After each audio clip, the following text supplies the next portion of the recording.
Recording in Ahí. progress. Bueno, vamos a retomar. Recuerden lo que les decía en el grupo de chat, tanto la comisión uno como la comisión 3 les mandé todas las clases pendientes, es decir, que estamos al día con toda la temática esperada para poder ya terminar, si Dios quiere, la semana que viene y después poder hacer el trabajo final integrador, que va a tener que ver con todas las clases que hemos tenido hasta ahora para poder terminar lo que es esta materia. Insisto, estaríamos terminando nuestra última clase la semana que viene y después hacen la entrega del trabajo final integrador. Quizás se los mande antes para que ya lo puedan empezar a hacer. Va a ser muy corto, ya se van a dar cuenta que es muy corto.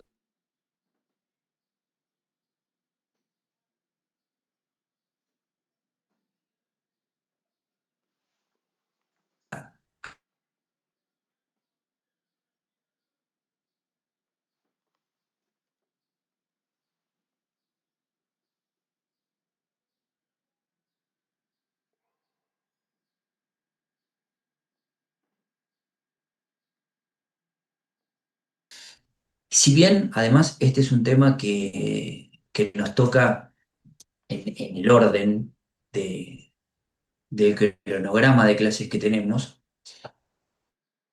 es como diría, justo vino como anillo al dedo en el medio de, hoy venía escuchando la radio y leía los portales de noticias ayer, respecto a este nuevo proyecto de Código Penal, donde pasamos de una estructura casi al doble de delitos, donde pasamos en el proyecto, donde se va a empezar a discutir la cuestión de penas más duras o de la posibilidad de, de- de una indeterminación de pena en el cumplimiento de la pena, lo que convertiría en real o en cierto, por lo menos, lo de la perpetuidad de una pena. Entonces, imagino yo que más allá de las discusiones parlamentarias que pueda llegar a haber con respecto a la ley, a cada artículo y delito en particular, independientemente de que se agreguen varias leyes que ya están, que son accesorias o están en el anexo del Código Penal y pasan a ser un delito o una figura típica del Código Penal. Lo cierto es que la discusión del análisis de la conducta criminal y de lo que es el castigo en general en la historia mundial y por sobre todo en lo que es la Argentina contemporánea,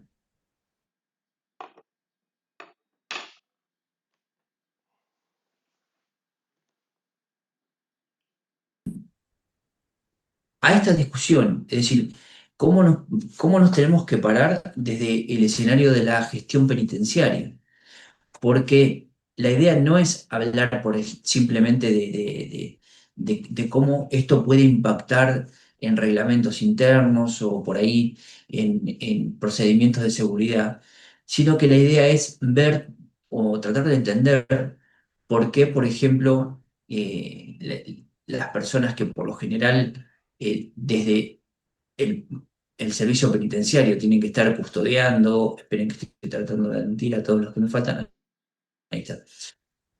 A las personas que ustedes custodian, eh, esperen que sigo teniendo gente para entrar, entraron todos juntos, ahí está. Entonces les decía, acá con respecto a intentar entender por qué eh, eh, tienen ustedes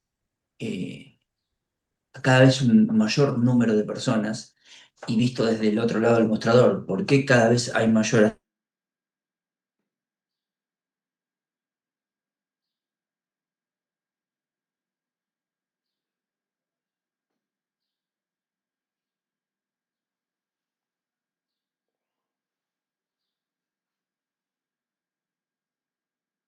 A un desafío no solamente estructural, ¿sí? Quizás de la necesidad por el hacinamiento de tener que construir más cárceles.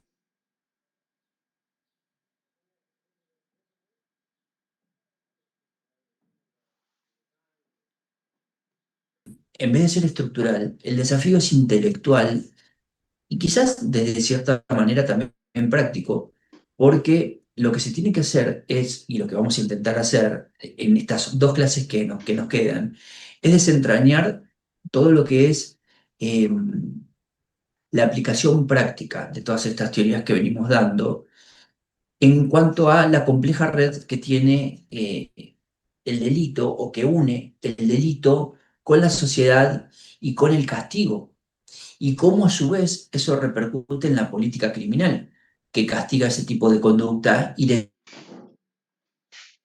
Estaba acá, boludo, yo venía a hacer género, pensé que no estaba. Pensé que estaba afuera. No, pero me sacaron la clave, así que. ¿Verdad?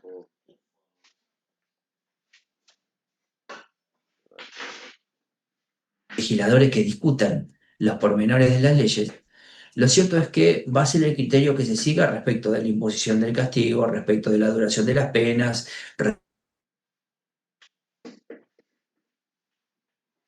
Anda como el orto. Sí. Y no querés, no le querés a contar meter con los algo, códigos de algo procedimiento, que ni bueno, siquiera quizás anda mal. con las leyes de ejecución, ¿sí? Sí las van a Igual, más o menos quiero, para ver, orientarme un poco, ya son las últimas clases y. ¿Te pasó wifi, boludo? El mío anda re piola acá. No sé. Sí, boludo. en la ley de ejecución de la provincia, que la va a forzar ciertamente a tener nuestros principios o que se cumplimente de determinada manera, si es que estas discusiones se dan de manera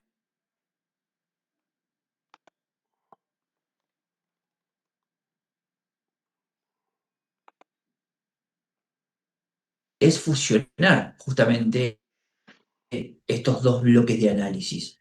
Primero, lo que vamos a hacer es vamos a tratar de mirar de lo que es ¿Cona tuyo? la cárcel para afuera, el sistema penitenciario La contraseña es Yola con J y doble N, todo minúscula.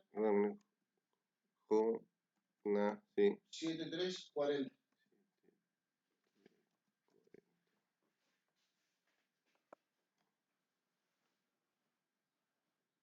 reputada como ilícita, delito, no una contravención, sino ya nos estamos manejando en el plano de las conductas que constituyen un delito.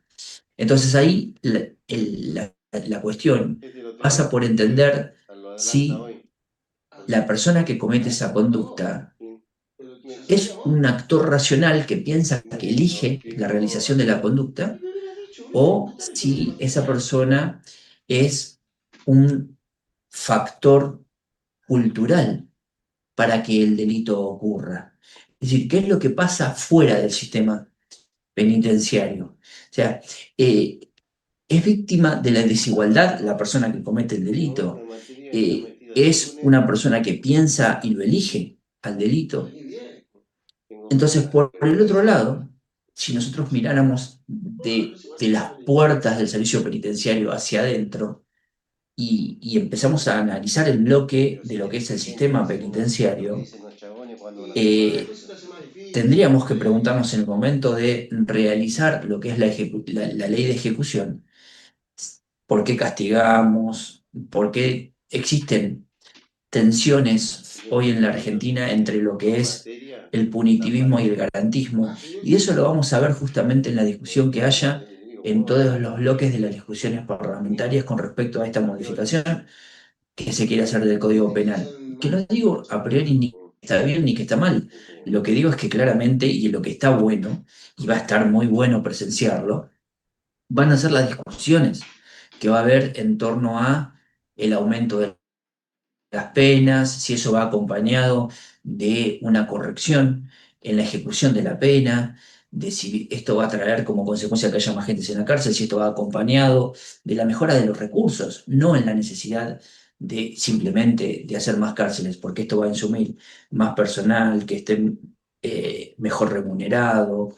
Entonces, todas estas cuestiones ponen en pugna, en lucha constante, esto que a nivel sociedad se discute tanto, que es el garantismo, la famosa puerta giratoria o el punitivismo, lo que la gente habla y conoce como la mano dura. Es decir, nosotros tendríamos que pensar ya a nivel de la licenciatura, es qué pasa con hoy, con toda esta discusión, cuando miramos las cárceles cómo están, llenas, abarrotadas de gente, qué pasa hoy con la superpoblación carcelaria. Entonces, yo creo que la criminología contemporánea, es decir, ya la que estamos transitando, la que estamos pisando, nos exige no conformar, que no tengamos una conformación, es decir, una zona de confort, de responder de manera simple como respondería cualquiera. Y bueno, por algo están los que estarán presos o por algo dura lo que dura el proceso, no es nuestro problema, el problema es de la justicia que tarda en dictar una sentencia o en dejar firme la sentencia. Entonces, partiendo de este análisis, creo que lo ideal es, en principio, arrancar por el origen de toda esta discusión, que claramente no sé por qué no se da en los medios de comunicación, pero sí tenemos que plantearnos nosotros desde el tramo, ya les diría, final de la licenciatura en el marco de una materia como es la que estamos dando, que es criminología, que tiene que ver, y con todas estas teorías que ustedes estuvieron viendo, con la desigualdad, la riqueza, los problemas de, de la estratificación y de las distintas eh, zonas de delincuencia o mapas del delito, y cómo, teniendo todo eso en cuenta, va por la vía del andamiaje de la justicia. Entonces, yo creo que esta es la base material sobre la que hay que partir para concluir cómo la criminología contemporánea aborda el análisis del delito hoy.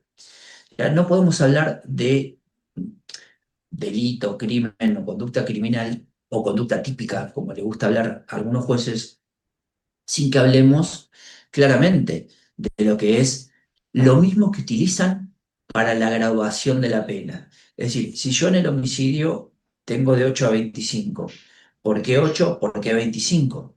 ¿O por qué 13? ¿O por qué 12? ¿O por qué 17? Entonces, esa escala, esa vara, los jueces la van a interpretar de acuerdo a las agravantes del 40 y 41, van a determinar con pedido de las partes, obviamente, entre atenuantes y agravantes y otras circunstancias que modifiquen la escala penal. Lo cierto es que los jueces meritúan factores que tienen que ver con características personales del hecho, características personales del sujeto, cuestiones económicas e incluso estructura social.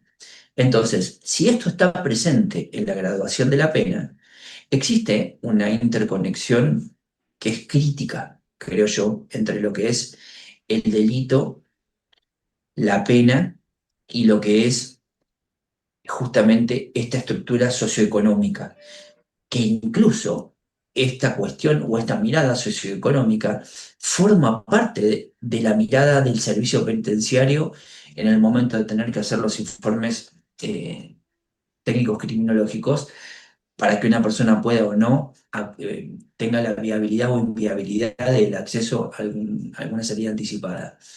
Entonces, si nosotros partimos de la idea que vivimos en una sociedad que está marcada por una sistemática desigualdad, o sea, visto sin batería política, sin una cuestión este, partidaria desde ningún aspecto y desde ningún color en particular. Sí, hagamos una mirada objetiva que cuando analizamos el delito desde la criminología crítica, justamente, tenemos que ver que la concentración de la desigualdad de la riqueza genera necesariamente permítanme la expresión, un canto de cultivo peligroso. Eh, el resentimiento, la desesperación, muchas veces en los sectores marginados, lleva en ciertos puntos a la realización de delitos, ¿sí? Me vino a la mente una frase de mi abuela que decía, no por ser pobre uno es indigno y tiene que salir a robar para comer, sino que el trabajo dignifica, decía mi abuela. Siempre decía algo, una frase muy similar. Yo estoy totalmente de acuerdo con eso. A ver, acá no se trata de justificar el delito en la pobreza, sino de entender lo que es la mecánica. La necesidad económica muchas veces actúa como un motor de conducta delictiva, ¿sí? No es que sea la causa. Es decir, la desigualdad no afecta a quien delinque, sino también a quien es castigado. Entonces, entra en juego lo que llamamos el impacto en la pena, ¿sí? La falta de recursos económicos resulta, entonces, acá casi invariablemente una representación legal deficiente para lo que es el sector menos privilegiado. Fíjense que incluso si ustedes se ponen a pensar en la cuestión económica también está presente en la defensa, en el ejercicio de la defensa en juicio. Si ustedes ven en el fuero de familia, en el fuero, en cualquier fuero que no sea el penal, el baremo para que una persona pueda acceder a la defensa del Estado es que no tenga recursos económicos para poder costearlos. Alguien con un sueldo y con un buen ingreso económico no podría ser defendido por un defensor oficial. Mientras que en lo penal, el parámetro no es económico. Es decir, cualquier persona que se encuentre imputada tiene derecho a ser defendido por un defensor del Estado. Entonces, si bien con esas diferencias, lo económico se tiene en miras. ¿Por qué? Porque claramente para lo penal el Estado presupone que como es tanto lo que está en juego, lo económico no tiene que priorizar la elección del Estado en que una persona pueda o no costearse un defensor. Pero en las otras materias sí, en el foro de familia, en el foro civil. Entonces, yo creo que esta diferenciación en la posibilidad del ejercicio de la defensa en juicio, dependiendo del fuero, crea una distorsión en el sistema. Es decir, si nosotros tenemos en cuenta estas disparidades socioeconómicas en la aplicación de la ley, sea una ley de fondo que dicte el Congreso Nacional, o sea una ley de forma procedimental, que son las que dictan las provincias, lo cierto es que, de una u otra manera, una ley nacional que fija una condena o una pena y una ley provincial que establece el cómo se llega a esa condena, nuestro código de procedimiento, lo cierto es que el resultado, el postre, lo que termina saliendo, que es la condena en la sentencia que va a quedar firme, resalta justamente esa inequidad del sistema de la justicia penal. Ustedes quizás que tienen la estadística real, humana, que van viendo los ingresos cada vez mayores a las unidades cada día, saben muchísimo mejor que yo quiénes son los, los denominados clientes habituales del sistema penal, es decir, los que reinciden. Ustedes imagino que ya hasta huelen porque si viene con una declaración de reincidencia, independientemente de lo que diga un papel, ustedes se dan cuenta que tiene una habitualidad en el delito. Entonces a esto se le suma la falta de acceso a los derechos. Si en ese caldo de cultivo, como les decía recién, cuando, por ejemplo, en una población eh, eh, que lo vemos cada vez lamentablemente con mayor aumento, carece de educación, carece de atención médica, no ve un margen de esperanza, indicadores económicos negativos. Es decir, cuando esa persona llega al sistema judicial, muchas veces incluso sin una defensa adecuada o no conoce cuáles son sus derechos respecto al ejercicio de la defensa en juicio y, e ingresa al sistema penitenciario sin conocer realmente cuáles son sus derechos por falta de alfabetización básica o falta de alfabetización jurídica, lo cierto es que el resultado suelen ser, por lo general, condenas reincidencias, declaraciones de reincidencia, primera, segunda, tercera, penas que cada vez son más severas, y ahí vamos, con el camino a un código penal que implementa ya de por sí penas mucho más altas que van a impedir. A ver, quiero ser claro con esto para no meterme tan en lo técnico. Ustedes fíjense en nuestro código de procedimiento, ¿sí? Las excarcelaciones en el 169 establecen que alguien va a poder ser excarcelado cuando el delito no tenga una pena mayor a 8. Y si tuviese una pena mayor a 8, ese es el 169 primero. El 169 tercero establece que si un delito tiene una pena mayor a 8, va a poder ser excarcelado siempre que el piso permita una condena de ejecución condicional. El piso que permite una condena de ejecución condicional para las personas que cometen el delito por primera vez o denominados primarios no tiene que exceder de 3. ¿Sí? Imagínense que si se elevan todos los mínimos y pasan los máximos 8 hoy, como tenemos el Código de Procedimiento Actual en la provincia, ningún delito va a ser escarcelable. ¿Me explico? Es decir, si se aumenta el piso y pasamos la barrera de los 3, ningún delito va a poder ser de ejecución condicional, porque el máximo es 3.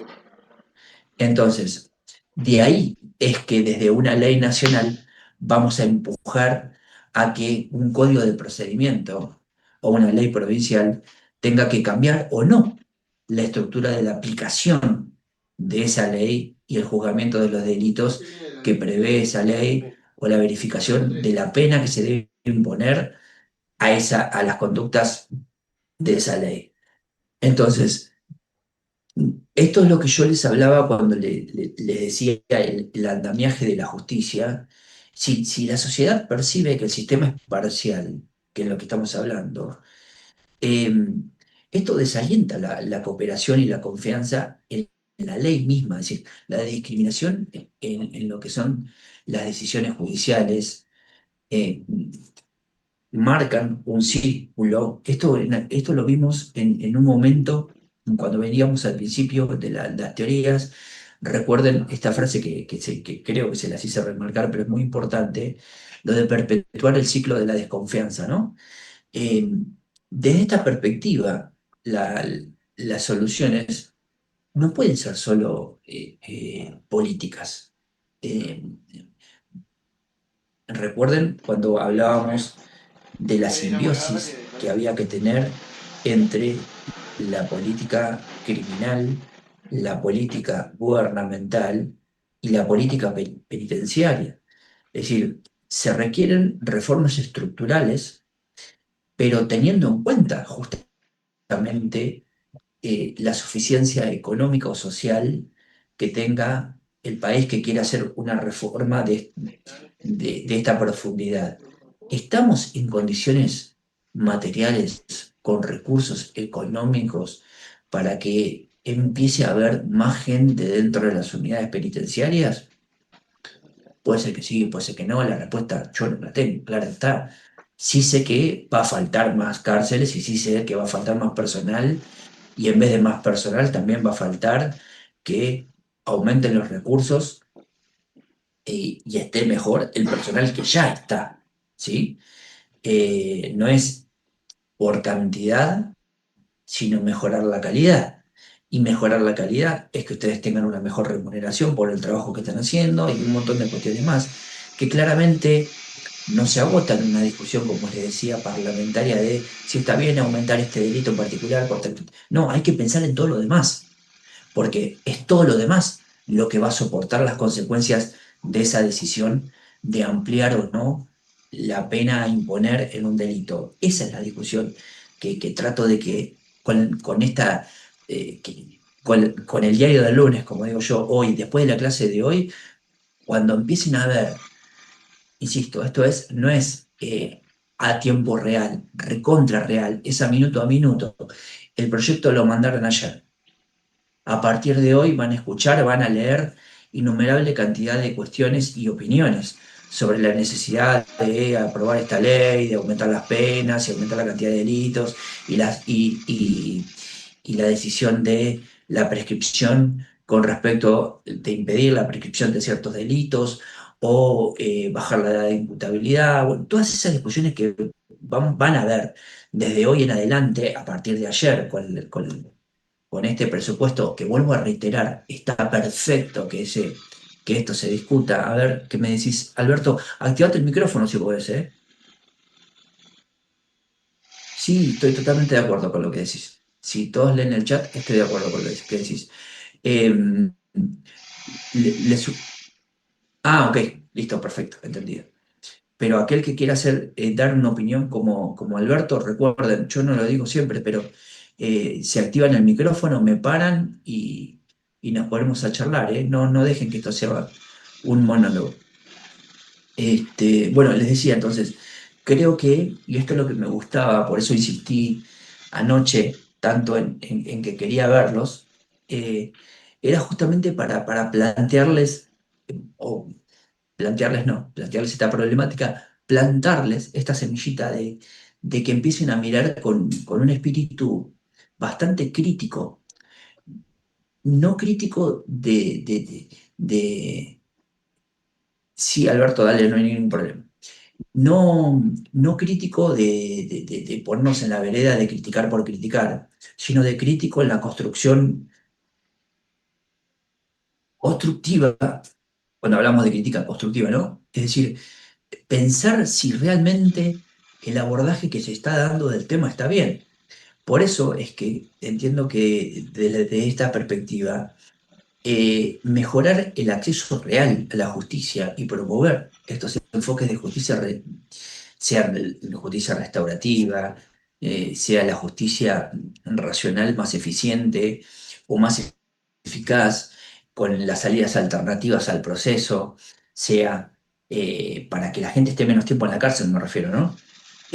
Sea un archivo, una conciliación, una mediación, una suspensión del proceso a prueba, un abreviado, un juicio correccionalizado, cualquier cuestión accesoria o medio anormal de terminación del proceso que lleve necesariamente a que el proceso sea mucho más ágil, la imposición de la pena, en el caso de que corresponda, llegue en el menor tiempo posible, y eso va a hacer que por lo menos la situación de ocupación de plaza de gente que está procesada sin sentencia firme, en las unidades deje de ocupar lugar y claramente queden dentro de las cárceles quienes estén cumpliendo pena, no quienes estén cumpliendo prisión preventiva.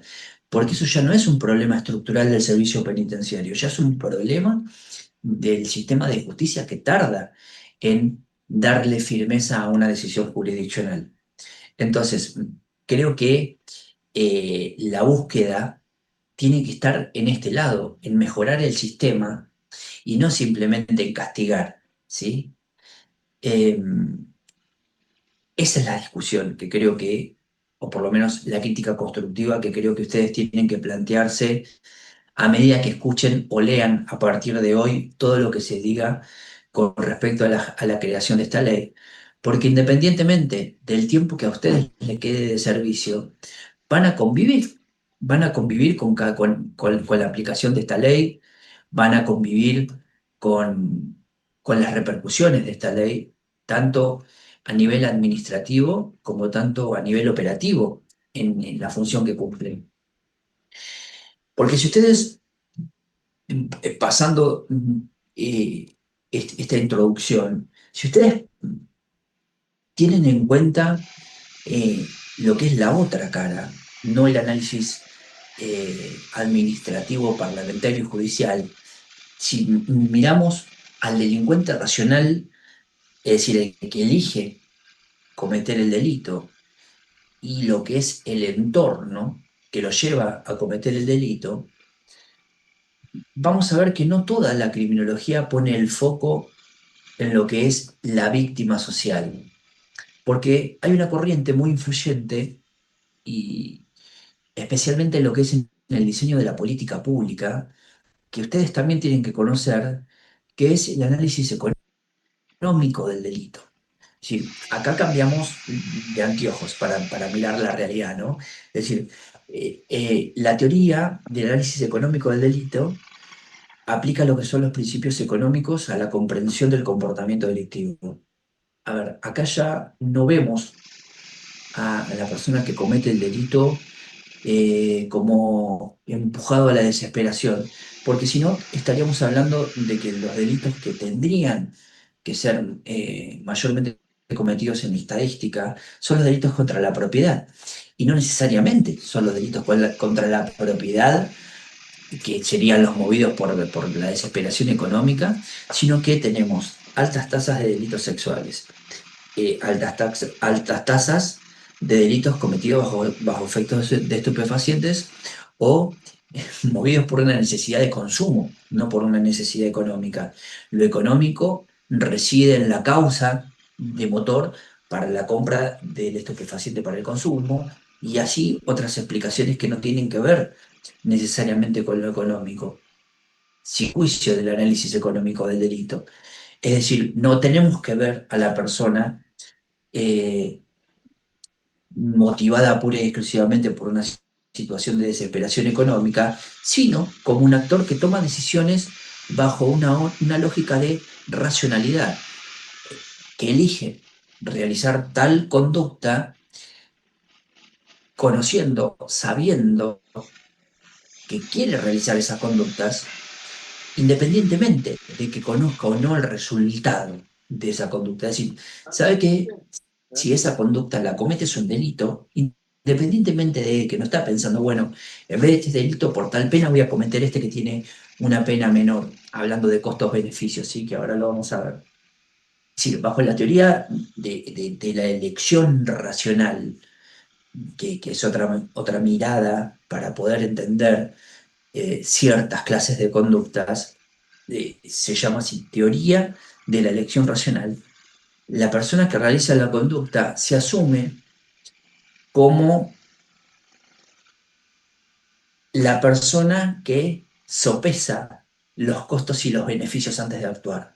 ¿Sí? Esto de, bueno, a ver, voy a cometer un 166, segundo párrafo, inciso tercero, que es un robo agravado por el uso de arma no apta para el disparo.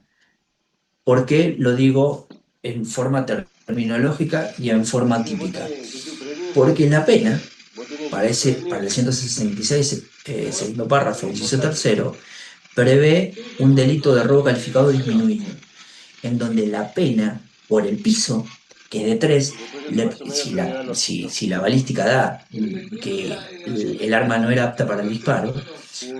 ¿Ah? esa pena en abstracto, con un piso de 3 le permite a Sí, la encima persona ser aportallada. escarcelada. Entonces, acá, en la teoría de la elección racional, la persona que sale a delinquir porque quiere cometer un robo no está pensando en, bueno, voy a salir con un arma que sea una réplica, que no sea verdadera, porque no me interesa repeler en el caso de que haya un enfrentamiento, si lo que no, lo Ahí que me supe interesa esa es cosa que traje. vulnerar Esa la bolsa. acción defensiva de la Sí, víctima. supe que Entonces me voy a vos llevar un traías arma de juego. todo. No está pensando en ese costo-beneficio, Igual está acá te pensando en pregunto otra si no lo situación, necesitaba Mariano, en ¿viste? salir a robar, Sí. quizás motivado Así que mañana la por otras reunión. decisiones. Entonces, Dice que según la te teoría podés de la traer elección cosas para racional, agujerear. Me dijo que te avisara. cree o Que le piensa avisó. esta teoría que la persona sopesa los costos y los beneficios, es decir, cuál es el beneficio esperado por el robo en el caso del 166, cuál es la probabilidad de que lo atrapen, en este caso sería el costo de cometer la conducta, y cuál es la gravedad de la pena, que también tiene que ver con el costo de que a la persona la agarre.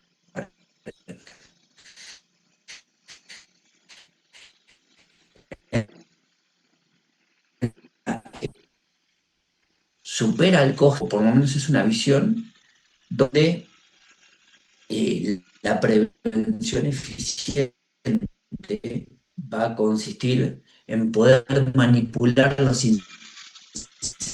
sucede con la ley esta ante el Congreso, el Código Penal nuevo que se quiere hacer. Es decir, si ustedes analizan cuáles son los incentivos aumentando el costo, es decir, aumentar la pena y la pena pasa a ser más dura, o las decisiones que suele haber siempre, bueno, mandar gente a la calle, mayor presencia policial y reducir los beneficios,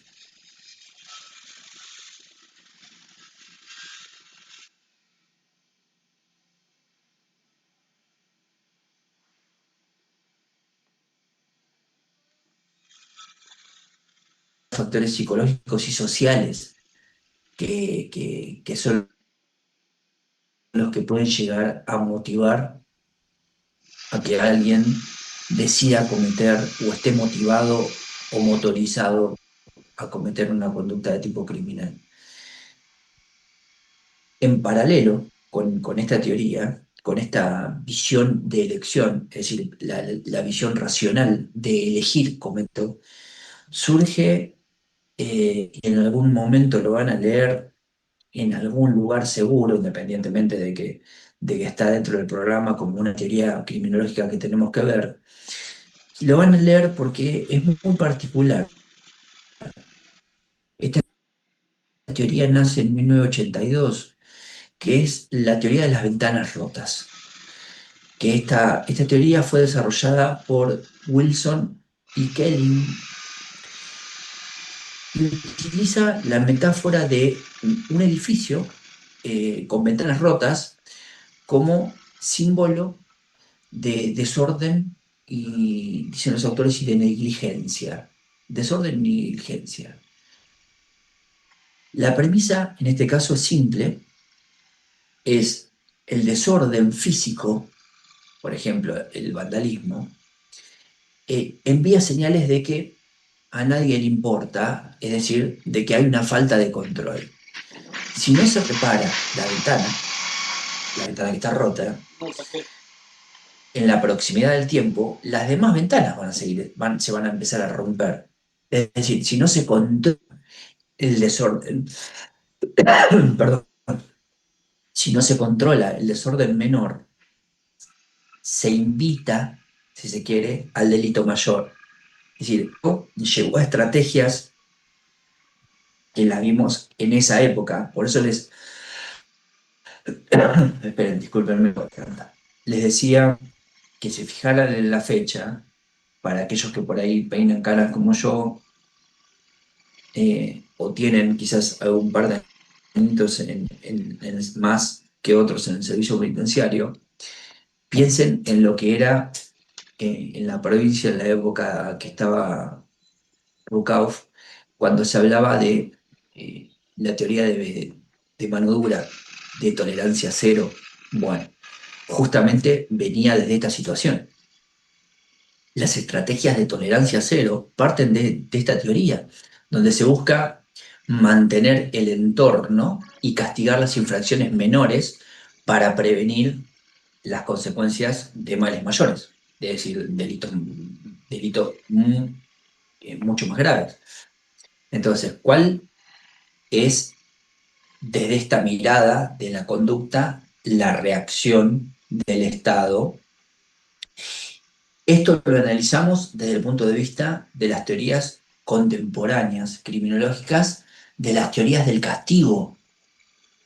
Cuando hablamos de vigilar y castigar, cuando hablamos de la imposición de la pena, cuando hablamos de las consecuencias de la pena, cuando hablamos en definitiva del encierro, estamos hablando de castigo.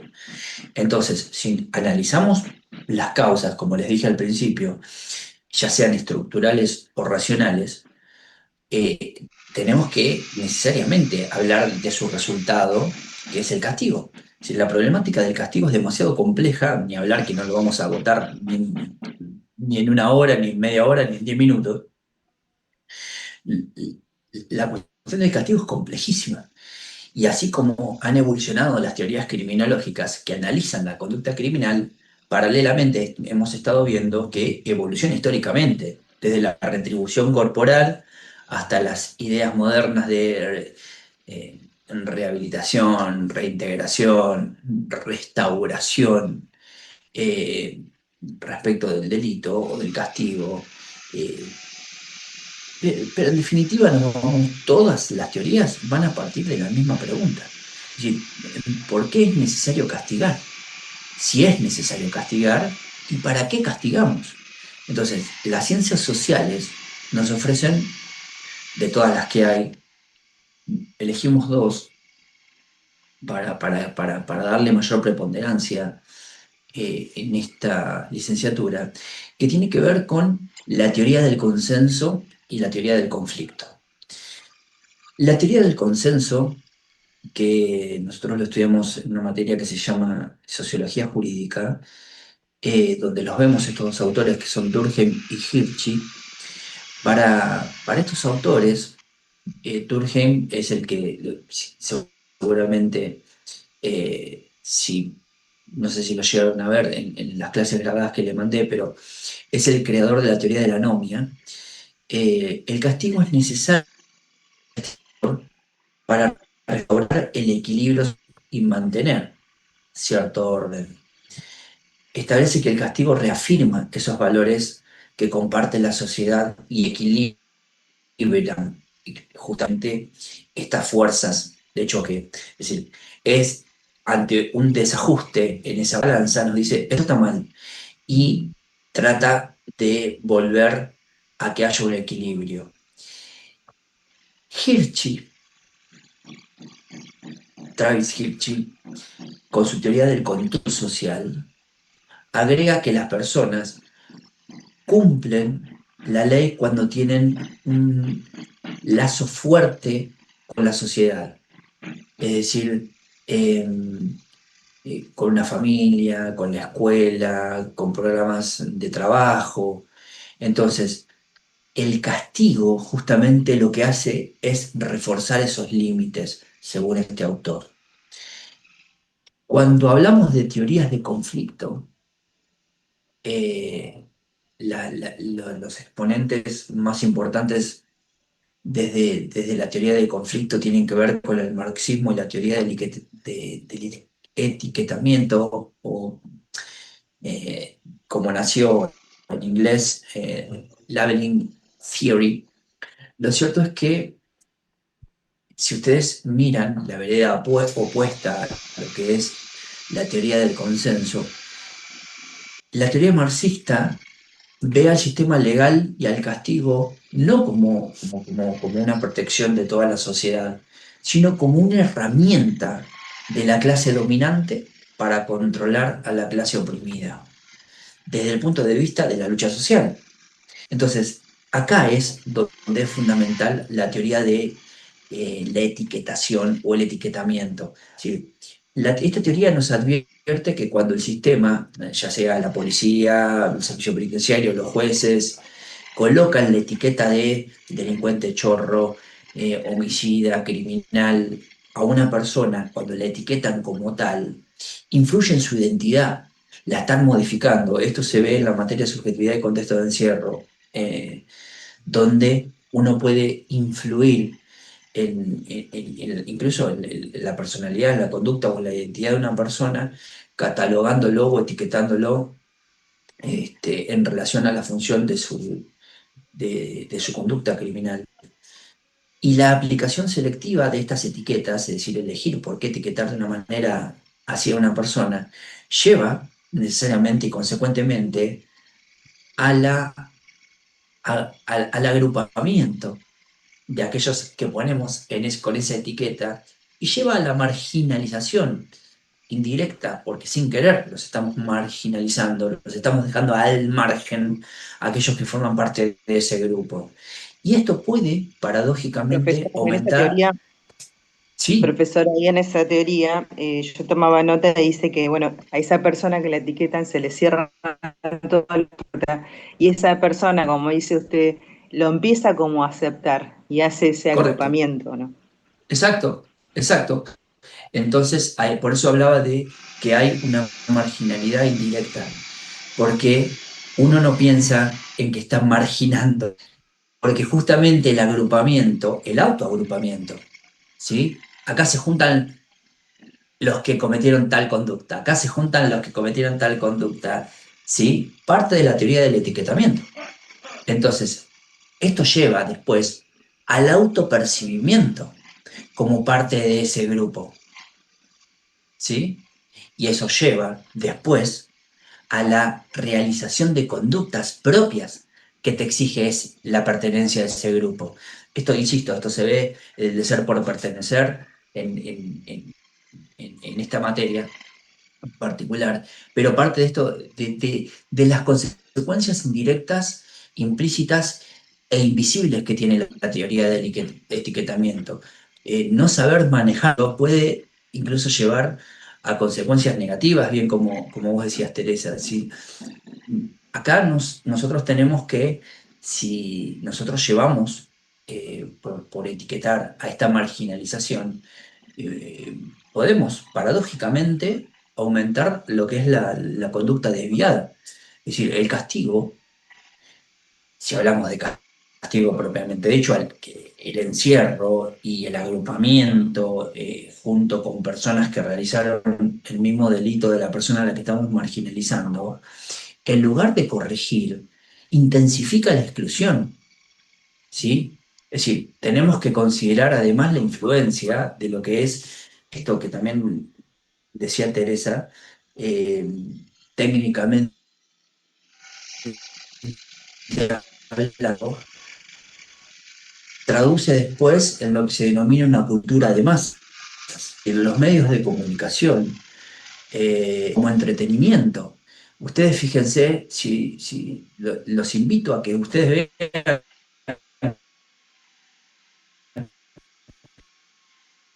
se metan en Netflix o en cualquier plataforma.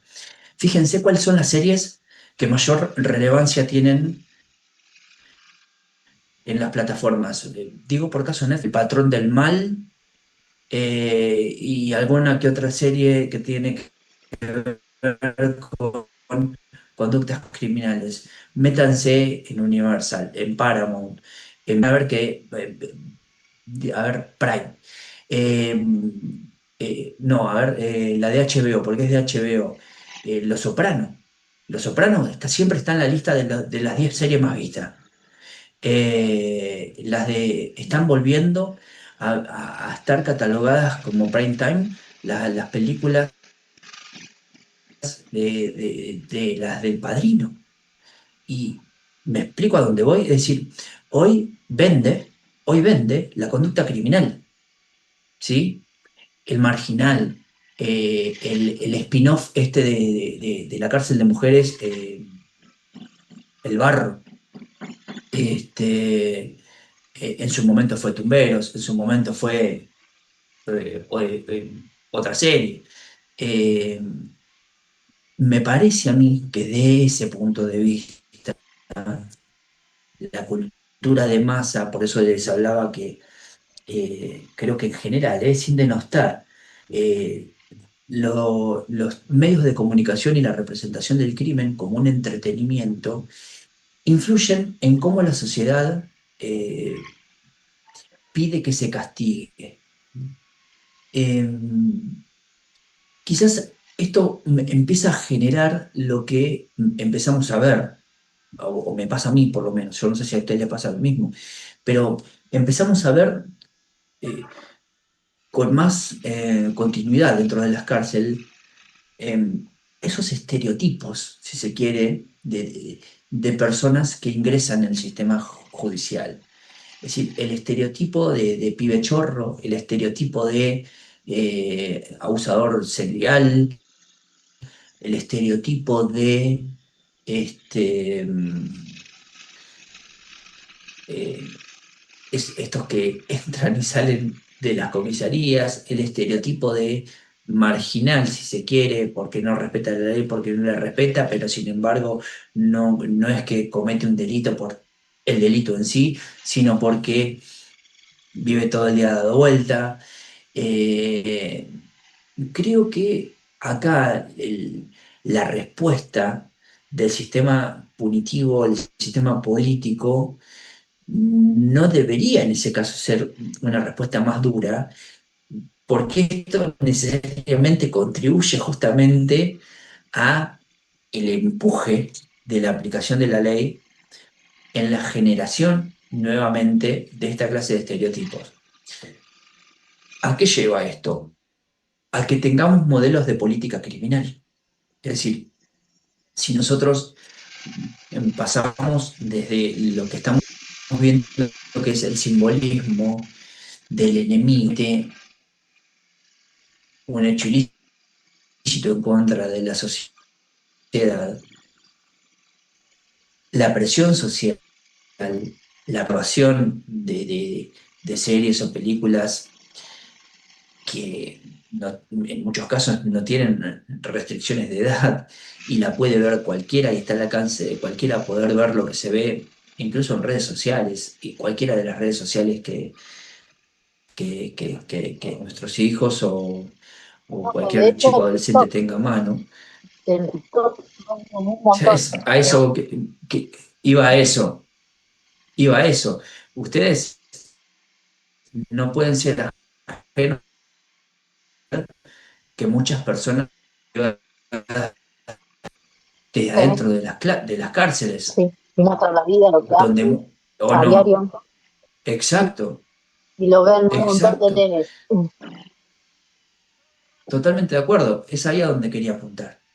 Entonces, estamos viendo, se está viendo, estamos todos viendo que la manera en la que se está influyendo eh, social y mediáticamente en los modelos delictivos, en los modelos de conducta criminal, y necesariamente esto marca en cómo estamos parados hoy en la política criminal, que en el marco de la licenciatura ustedes tienen que reconocer, porque impactan en la población que ustedes custodian. Es decir, eh, si nosotros tenemos lo que es un derecho penal simbólico,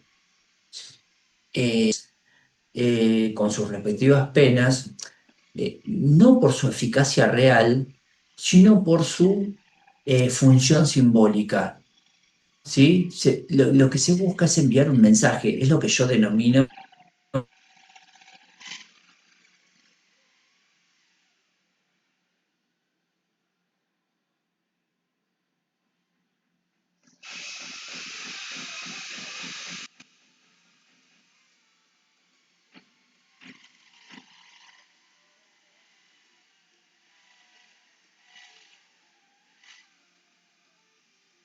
cúmulo de control frente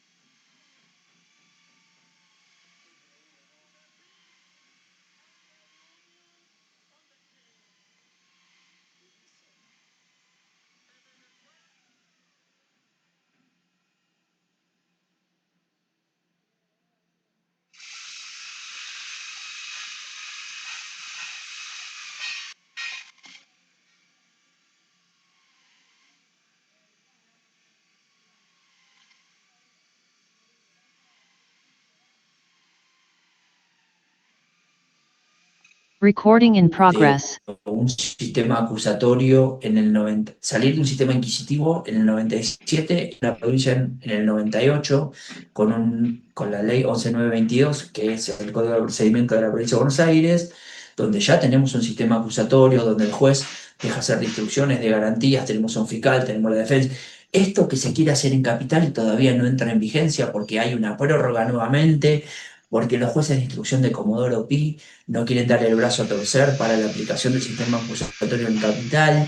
Y la discusión, que para ustedes leerlo, verlo o escucharlo debe ser cuasi gracioso. Esto de la necesidad de que la capital federal tenga un sistema penitenciario. Digo cuasi gracioso en cuanto a que claramente tienen que tener un sistema de ejecución de la pena para los delitos que se cometen en Capital Federal, porque si no estaban conviviendo con el sistema del régimen penitenciario federal. Lo cierto es que creo yo, o por lo menos me parece a mí, que estamos llevando entre la teoría del derecho penal simbólico, la teoría de la tolerancia cero, el que el debate tenga que ser necesario y tenga que ser un debate fuerte, porque vamos a derivar en lo que estamos por derivar, que es el derecho penal del enemigo. Es decir, este es el concepto más extremo. Fíjense, si ustedes después lo googlean o lo buscan donde quieran, el principal exponente, quien introduce el concepto de derecho penal enemigo, es Gunther Jacobs, que es el que se enseña en las especializaciones, en las maestrías, en la que muchos jueces siguen en la aplicación, las teorías objetivas de imputación y de aplicación del delito y en la determinación de la pena, donde el derecho penal del enemigo, como teoría, proponen que ciertas personas consideradas peligrosas para lo que es la estabilidad social no sean tratados como ciudadanos con derechos, sino como enemigos. Entonces, ¿qué implica esto? Medidas más severas, restricción de los derechos individuales, un enfoque en la prevención futura a cualquier costo, y es la lógica de la guerra aplicada al derecho penal. Es decir, creo que justamente esto es lo que estamos viendo hoy y lo que deberíamos tratar que no suceda desde la lógica esta de que sea una guerra y que el delincuente sea un enemigo. Desde este punto de vista teórico me refiero. Entonces, esto nos lleva a entender por qué se da justamente esta discusión en el contexto argentino de el garantismo contra el punitivismo y necesariamente en lo que es la realidad penitenciaria.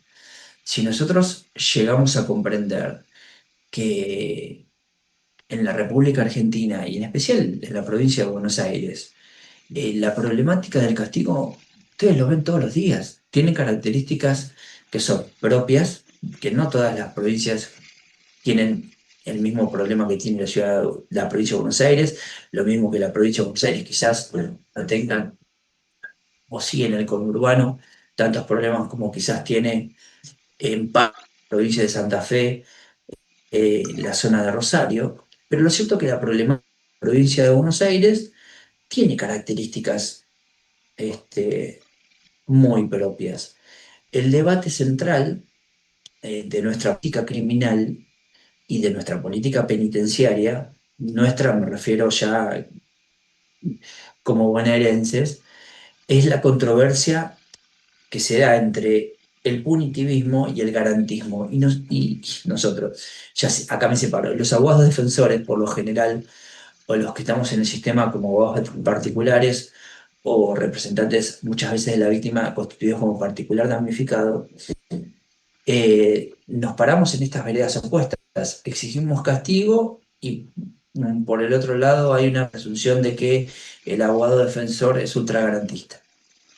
Y esto lleva a que pensemos de forma mala en el garantismo para decir, este juez es muy garantista, seguramente este pibe entra y sale por una puerta giratoria.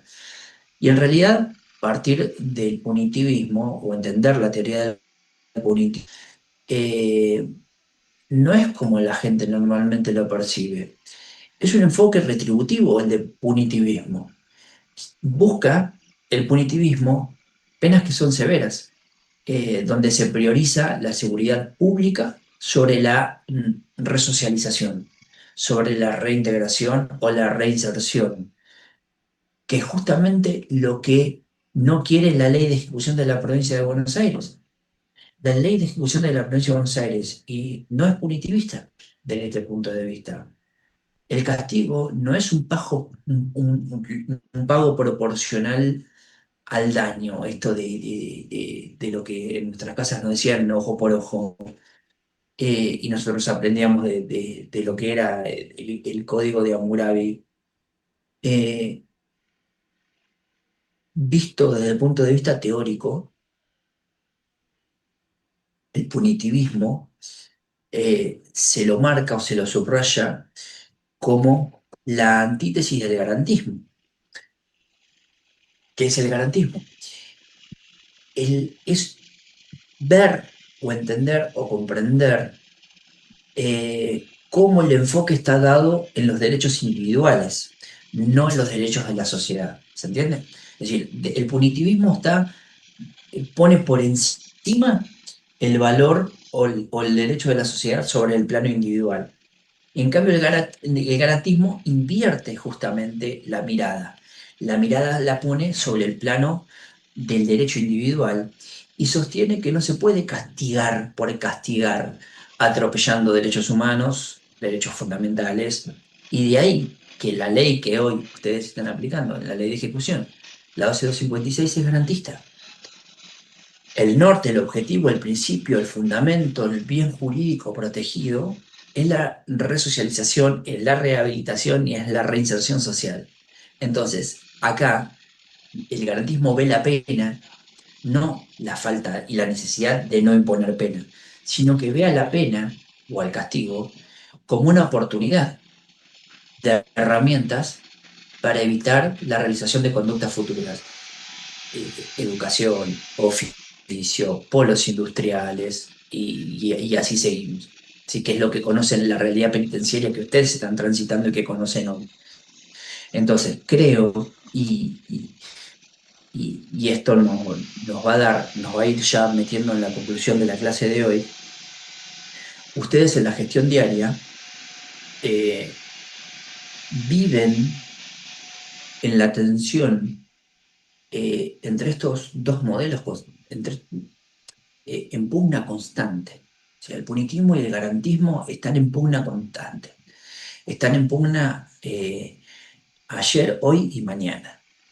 Va a estar en pugna en cada noticia que salga desde ayer, hoy y mañana la discusión de este subcódigo penal, que nadie tiene la bola mágica para saber qué es lo que va a pasar y por eso se necesita de una discusión. Pero la realidad impone que haya una discusión real. Yo creo que a quienes les tienen que preguntar si esto es viable es a los operadores del sistema penitenciario, son ustedes.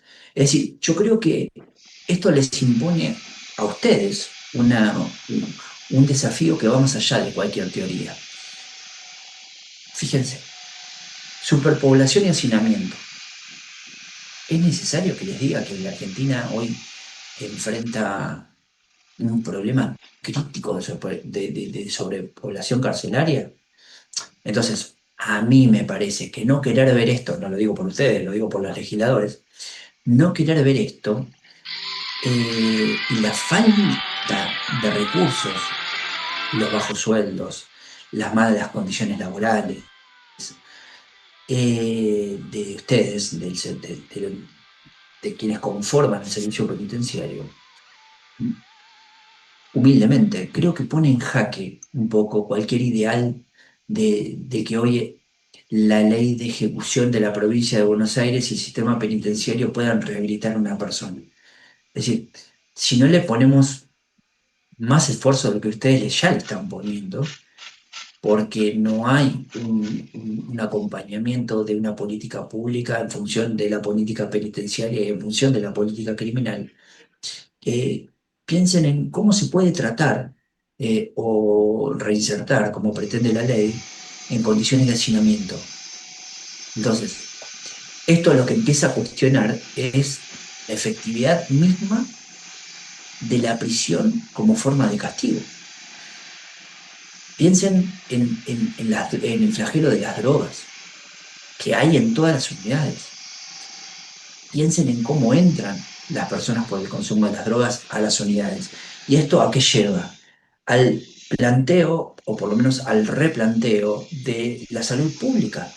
Es decir, si nosotros penalizamos el consumo, no hablo de la despenalización de la droga, la penalización del consumo y el menudeo está llenando las cárceles. Está generando un debate sobre si no deberíamos movernos hacia un enfoque de salud pública en lugar de uno puramente criminal. ¿Por qué? Porque claramente la mayor cantidad de personas que cometen los delitos que están en la provincia de Buenos Aires por la ley de federalización de la ley de estupefacientes, hace que quienes ustedes tengan en- en las unidades de la provincia de Buenos Aires son los consumidores, los de los delitos menores de la ley de ejecución. El quinto C de la ley de estupefacientes, es decir, la comercialización, y en función de la cantidad y en función de la complejidad y en función de la pluralidad de las personas y otros tantos delitos más, de acopio, de tráfico, de lavado de dinero, que tienen que ver con el estupefaciente, son delitos federales. Es decir, van a estar enfocados en el sistema penitenciario federal.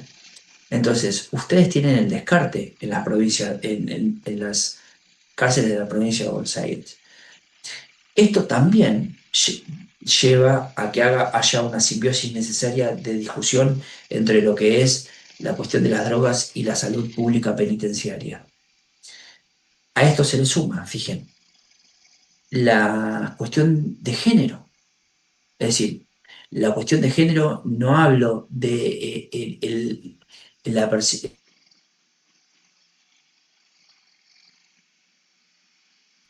hablo de esta cuestión que está muy en debate de plantearse la conceptualización del homicidio de una mujer, considerándolo un femicidio, y todas estas cuestiones, creo que exponen, independientemente de la opinión que podamos tener cada uno sobre la temática, esto expone o da a la vista o da a entender, si bajara un marciano y ve esta discusión, en que se exponen deficiencias que tiene el sistema. Entonces, esto empieza a exigir una respuesta punitiva, pero también protocolos específicos y protocolos de protección de víctimas que chocan justamente con la imposición de las penas. Es decir, somos una bicicletería andante, vamos emparchando a medida a demanda, vamos emparchando a demanda, si se quiere. Entonces, esto también va a derivar en otra situación o en otra problemática para muchos que critican el garantismo, eh, y están por encima del punitivismo, más enfocados en la teoría de la mano dura y del aumento de las penas. eh, ya deja de darse esta discusión de punitivismo y garantismo para empezar a plantearse la existencia de una justicia ideal en la imposición de una pena, si una pena sería el castigo ideal, donde esto es lo que empieza a escucharse normalmente como justicia restaurativa. Eh, Aparece la justicia restaurativa como una alternativa al colapso, es decir, surgen de las propuestas de lo que les hablaba hoy como salida alternativa, desde el archivo, desde la mediación, desde la reparación, desde la participación activa de la víctima. La ley de víctimas, dictada en enero del 21, en plena pandemia, trajo justamente esta cuestión de la especial participación de la víctima en toda la etapa del proceso, desde la IPP, desde el debate, en las vías recursivas, en las audiencias de ejecución. La participación surgió de la víctima como una propuesta necesaria para los delitos menores, buscando descomprimir el sistema, donde muchas víctimas les satisfacía una reparación económica, en otros casos les satisfacía simplemente con una reparación del daño en el sistema de un arrepentimiento del autor del delito y otras cuestiones más que plantean estas cuestiones de la mediación, en no molestarme más, en la exclusión, en durante tanto tiempo no hostigar el sujeto activo, el sujeto pasivo y otras tantas cuestiones en delitos menores. Incluso me tocó asistir una vez eh, en un viaje a Colombia, en una cárcel de Colombia, se estaba haciendo justicia restaurativa y mediación penitenciaria, sobre todo en en una cárcel de Santa Marta, Colombia, muy en el norte de Colombia, donde se planteaba esto, que había una materia que se llamaba mediación penitenciaria, donde se invitaba a que alguien del servicio penitenciario pudiera hacer la carrera de mediador penitenciario para tratar de acercar a la víctima con el agresor. Y en el marco de una justicia restaurativa, poder permitir que la víctima se presente en el expediente a pedir que la persona tenga alguna clase de beneficio.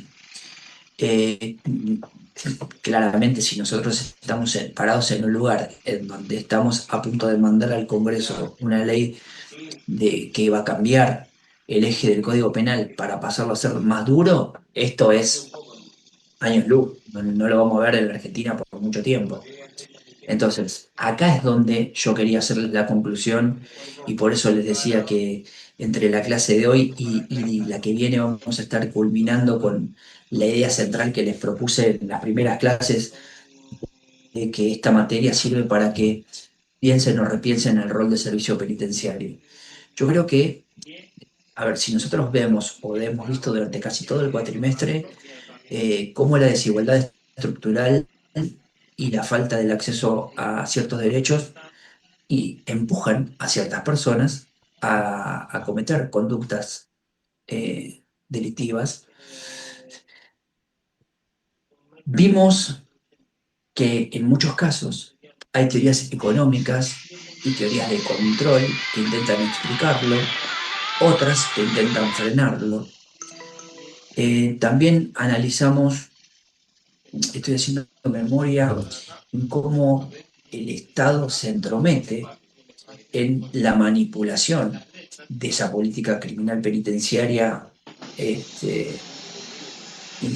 y política pública. Fíjense esto de lo que hablábamos y lo que mencionaba Teresa hoy, justamente de las consecuencias de, de cuando el Estado y el servicio penitenciario etiqueta, y cuando el Estado castiga, aunque a veces simbólicamente, como veíamos hoy, y todo esto llevando a que el sujeto que infringe la ley tenga que ser tratado de forma marginal o como enemigo, si nos planteamos, nos basamos en la mirada de Jacob. La realidad argentina es un sistema que va tironeando entre lo que es el garantismo constitucional y la demanda punitiva, bajo lo que es la presión del hacinamiento, porque tenemos cada vez más gente.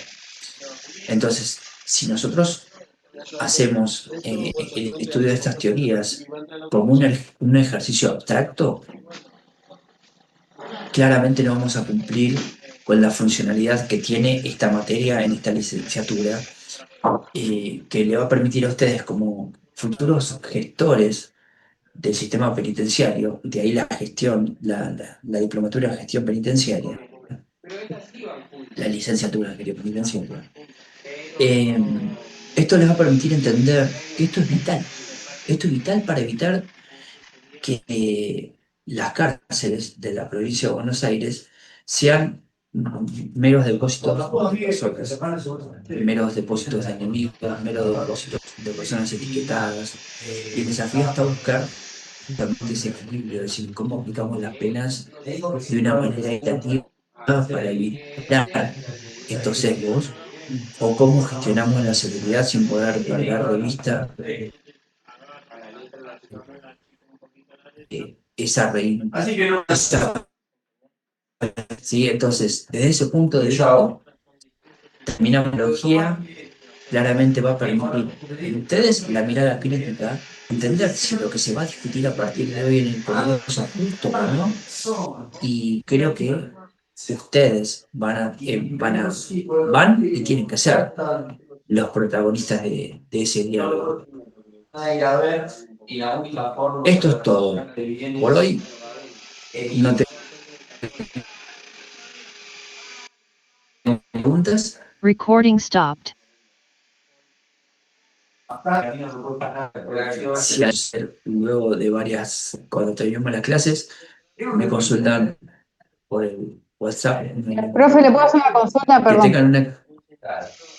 Sí, Dayana, por El supuesto. cierre de la cursada es el martes próximo.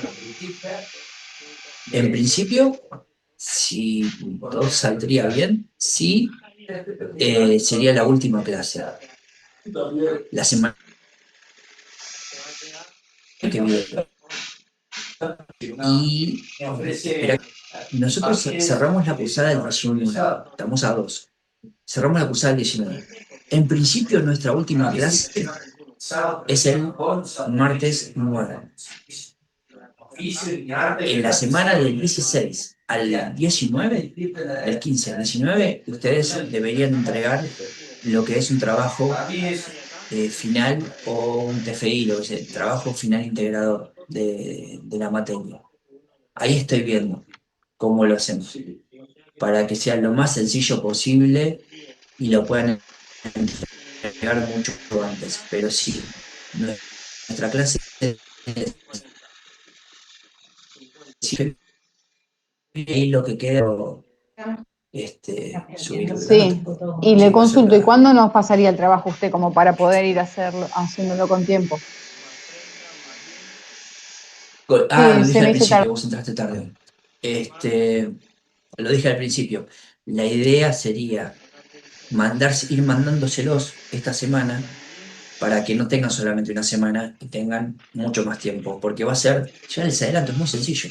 Van a tener que elegir un tema de todos los que tuvimos durante todo el año y aplicarlo a la realidad penitenciaria de hoy. Es muy sencillo, ¿eh? Va a ser realmente muy sencillo.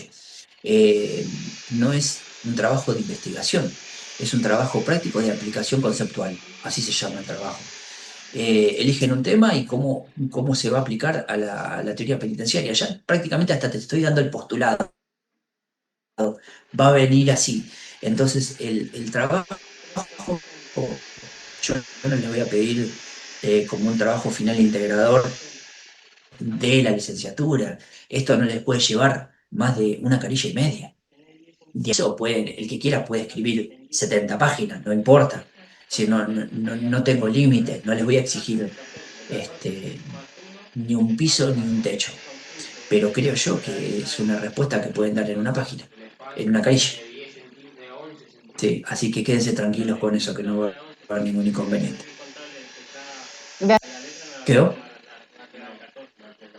No vamos a cerrar el año complicándola. Que tengan una muy Gracias, buena hasta luego. jornada. Gracias, Que estén muy profe. bien. Buenas tardes. Gracias, profe. Adiós. Chao, chao, chao, chao. Días.